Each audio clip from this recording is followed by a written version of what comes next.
মধ্যে আছে সেই রকম অবস্থায় কখনো তারা পড়েনি। অর্থাৎ একটি একেবারে দুধে আলতা, আম দুধে বা জ্যোৎস্নার চাঁদে মাখামাখি যে একটা অনুকূল সময়, এটি জামায়াতে ইসলামীর জীবনে কখনো আসেনি। ইসলামী ছাত্র শিবির প্রতিষ্ঠিত হয়েছে স্বাধীনতা পরবর্তী সময়, স্বাধীনতোত্তর সময় যখন আল বদর, আল রাজাকার ছিল, আসাম ছিল, তখন তাদের যে ছাত্র সংগঠন এটার নাম ইসলামী ছাত্র শিবির ছিল না।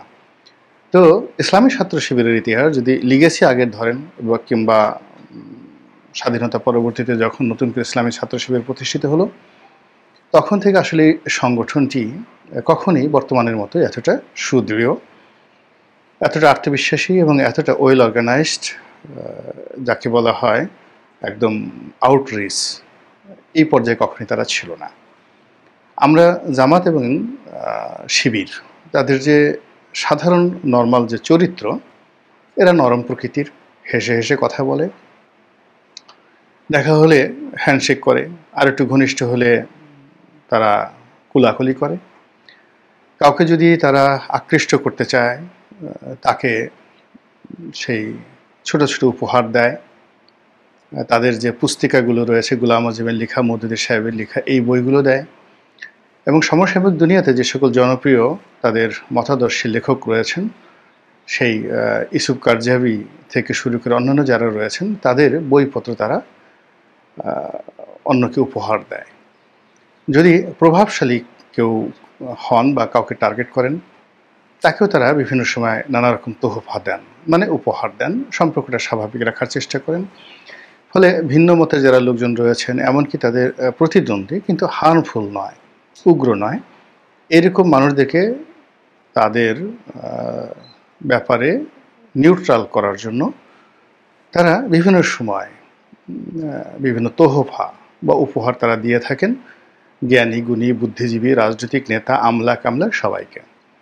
খুব অল্প লোক রয়েছেন তাদের সেই উপহার অতীতে বা বর্তমানে রিফিউজ করেছেন বা করার সামর্থ্য দেখিয়েছেন, কিন্তু বেশিরভাগ লোকই তাদের উপহার গ্রহণ করেছে। এটা হলো জামাত এবং শিবিরের একটা সাধারণ বৈশিষ্ট্য। ইতিবাচক অর্থে, নেতিবাচক অর্থে হলেও তারা ৭১ কী করেছে সেটা ভিন্ন প্রসঙ্গ, কিন্তু যখন তাদের বিভিন্ন জায়গাতে কর্তৃত্ব এবং ক্ষমতা ছিল কিংবা আছে, যেমন রাজশাহী বিশ্ববিদ্যালয়, চাঁপাইনবাবগঞ্জ শহরে, সাতক্ষীরা অঞ্চলে, তারপরে সাতক্ষীরা, নড়াইল, বাগেরহাট, এই সমস্ত এলাকার কিছু কিছু অঞ্চলে তাদের আধিপত্য রয়েছে, এবং চট্টগ্রাম বিশ্ববিদ্যালয় সহ চট্টগ্রাম শহরে, যেখানে শিবির নাসির নামে তাদের একজন খুব যাকে বলে অ্যাক্টিভ কর্মী ছিল, ভয়ালো, এবং যার কারণে হোক বা অন্যান্যের কারণে হোক রক্কাটা শিবির বা রক্কাটা নাসির এরকম একটা নাম এসে যায়।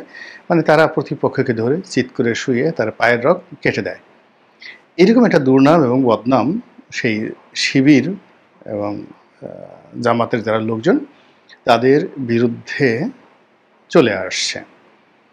এখন হিসাব করলে হয়তো দেখা গেল ছাত্রদল, ছাত্রলীগ, তারা হয়তো তাদের প্রতিপক্ষকে দমানোর জন্য নানা রকম নিশ্চয়তা নিয়ে থাকে। এর মধ্যে রক্কাটাও অন্যতম একটা পদ্ধতি। আমাদের সেই যে ঢাকা বিশ্ববিদ্যালয়ের স্বর্ণালী দিনে এখানে ছাত্রলীগের এক পক্ষ আর এক পক্ষকে, কিংবা ছাত্রদলের এক পক্ষ ছাত্রদলের অপর পক্ষকে, কিংবা ছাত্রদল ছাত্রলীগের নেতাদেরকে আক্রমণ করে রক কেটে দিয়েছে, এরকম অনেক জলজান্ত উদাহরণ ঢাকা বিশ্ববিদ্যালয়ে রয়েছে। কিন্তু তারপরেও বদনামটা আসলে জামাত শিবিরের উপরই আছে।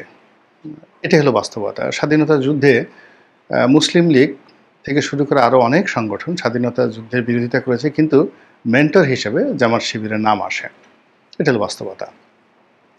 এখন এই যে জামাত শিবিরের বেশিরভাগ ক্ষেত্রে তাদের যে ক্যারেক্টারিস্টিক্স, তারা মুচকি মুচকি হাসবে, তারপরে কথা কম বলবে, কথা বেশি শুনবে, কার্যত লোকারণ্যে তারা কারোর সঙ্গে দ্বন্দ্ব এবং সংঘাতে যাবে না, কারো বিরুদ্ধে বিষোদ্গার করবে না। এটা হলো তাদের বাহ্যিক রূপ। আর যেটা ফেসবুক, ইউটিউব এগুলো চালু হওয়ার পর থেকে, বিশেষ করে ফেসবুকে জামাত শিবিরের যারা নেতাকর্মী রয়েছেন, তাদের বিভিন্ন রকম যোদ্ধা রয়েছে, সাইবার যোদ্ধা রয়েছে। এই সাইবার যোদ্ধার দল শেখ হাসিনার জীবন তছনছ করে দিয়েছিল গালাগালি করে। মানে গালাগালি, নেতিবাচক প্রচারণা, হুমকি ধামকি এই সামাজিক মাধ্যম ব্যবহার করে। এক্ষেত্রে আসলে বাংলাদেশের অন্যান্য যে সকল দল রয়েছে তারা জামাত এবং শিবিরের যে ফোর্স, যে শক্তি, তাদের যে কৌশল, তাদের যে বুদ্ধি, প্রজ্ঞা, মেধা, অনুঘটক সব মিলিয়ে তাদের কাছে অন্যান্য রাজনৈতিক দলগুলো জাস্ট ইনফ্যান্ট, শিশু, এবং সেই ধারা এখনও অব্যাহত রয়েছে। যেটা বলছিলাম, জামাত বর্তমান সময় সবচেয়ে একটা ইতিহাসের সুন্দরতম সময় তারা পার করছে। এখন তাদের মধ্যে যারাই রাজনীতির শীর্ষ পর্যায়ে রয়েছেন তারা প্রকাশ্যে চলে এসেছেন, টেলিভিশনে যাচ্ছেন, তারপরে বিভিন্ন সভা সমিতি, সেমিনারে তারা কথাবার্তা বলছেন এবং অনেক ক্ষেত্রে হুমকিও দিচ্ছেন। এটা এই জুলাই আগস্ট বিপ্লবের আগে সম্ভব ছিল না। এনিওয়ে, এখন যে সমস্যাটা হয়েছে যে সাম্প্রতিক সময়ে তারা বলতে গেলে গণহারে তাদের ক্রোধ প্রদর্শন করছেন।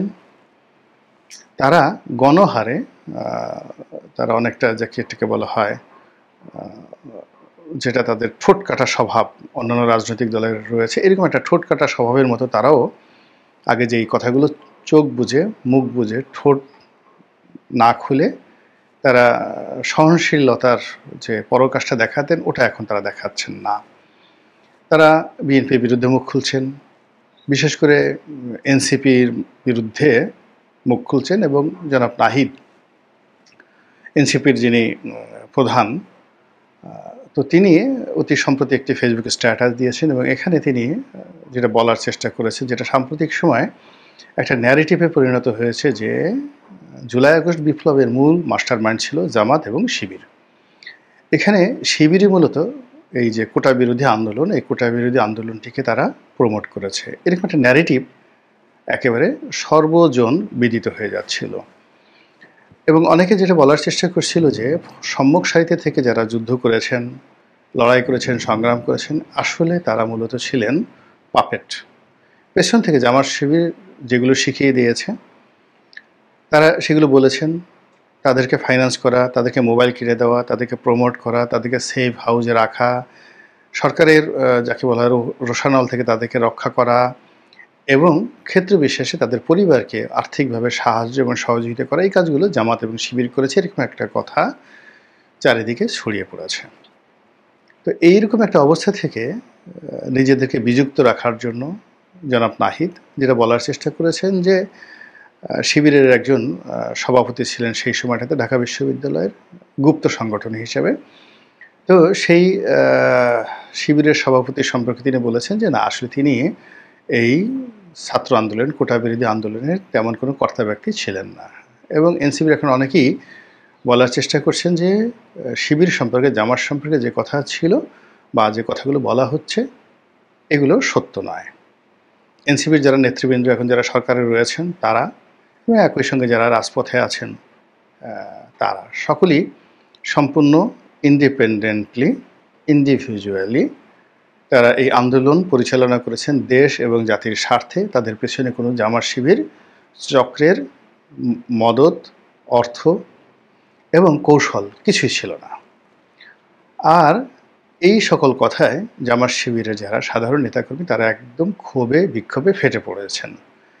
এর কারণ হলো যে জামাত শিবিরের যারা আমজনতা, মানে সাধারণ নেতাকর্মী এই ঢাকা শহরে অন্যান্য জায়গাতে, তারা খুব ভালো করে জানেন, আর এনসিপির যারা সাধারণ সমর্থক নয়, মানে যারা নেতা, তারা খুব ভালো করে জানেন এখানে দুটো বিষয় হয়েছে। মানে ডিলটা হয়েছে এনসিপির নেতাদের সঙ্গে, জামাতের একেবারে তৃণমূলের নেতাকর্মীদের সঙ্গে। এখানে জামাতের কেন্দ্রীয় নেতৃত্বের চাইতে তৃণমূলটা বেশি সামনে এগিয়ে এসেছে। আবার অন্যদিকে এনসিপিতে এখন যারা কর্মী সমর্থক আছেন তাদের তো একটা বিরাট অংশ বিভিন্ন দল থেকে এসেছেন, কিন্তু যারা আন্দোলনের সময়ে এনসিপির ডাকে রাস্তায় নেমে এসেছেন সত্যিকার অর্থে তারা ছিলেন একেবারে আমজনতা। এর মধ্যে অনেক আওয়ামী লীগের লোকও ছিল। হয়তো কৌশলগত কারণে যদি জামাত ফ্রন্টিয়ার লাইনে থাকতো কিংবা বিএনপি ফ্রন্টিয়ার লাইনে থাকতো, এই আন্দোলনটা হতো না। এই আন্দোলনটা হতো না বলতে এটা জামাতের আন্দোলন, যেটা তো অনেক আগেই আওয়ামী লীগ বলে দিয়েছিল যে এর পিছনে জামাত আছে। এবং সেক্ষেত্রে যদি জামাত বা বিএনপির ট্যাগ লাগানো যেত অন্তত 50% ক্ষেত্রে, তাহলে এই আন্দোলনকে দমিয়ে দেওয়া, এই আন্দোলনের উপর নিষ্ঠুর আচরণ করা, গুলি চালানো, আরও মানে এটা জুলাই না, এটা তারা জুন, জুলাই, আগস্ট মানে জুন মাসে এটা তারা বন্ধ করার জন্য নিশ্চয়তা অবলম্বন করতে পারত। কিন্তু যখন এটার সঙ্গে সাধারণ জনতার সংমিশ্রণ চলে এসছে, তখন পেছন থেকে বিএনপি লজিস্টিক সাপোর্ট দিয়েছে, জামাত লজিস্টিক সাপোর্ট দিয়েছে, বা জামাত প্রথম থেকে দিয়েছে, ডাজ নট ম্যাটার, এই জিনিসগুলো সামনে আসেনি। ফলে এটা সরকারের জন্য একটা অস্বস্তিকর বিষয় হয়ে গেছে। যখন আবু সাঈদের ঘটনাটা ঘটলো, তখন সাধারণ মানুষের যে আবেগ, বাঁধভাঙা আবেগ, কত মানুষ যে কেঁদেছে। আমি নিজে কেঁদে কেঁদে যে স্ট্যাটাস দিয়েছিলাম ওই সময়টাতে, যেটা মুহূর্তের মধ্যে ভাইরাল হয়ে যায়, কোটি কোটি মানুষের কাছে চলে যায়। তো এটার মধ্যে একটা আবেগ ছিল, কিন্তু ওটা যদি এমন হতো যে এর সঙ্গে জামাত জড়িত, বিএনপি জড়িত, হয়তো আমি বা আমার মতো যারা ওই সময়টাতে আবেগ তাড়িত হয়েছিলাম, আমরা নিজেদেরকে সংযত রাখতাম। এখানে জামাত যে কৌশলগুলো করেছে, সেই কৌশলে তারা সফল। কিন্তু এখন কৌশলের সময় নয়, এখন আসলে ক্রেডিট নেওয়ার সময়।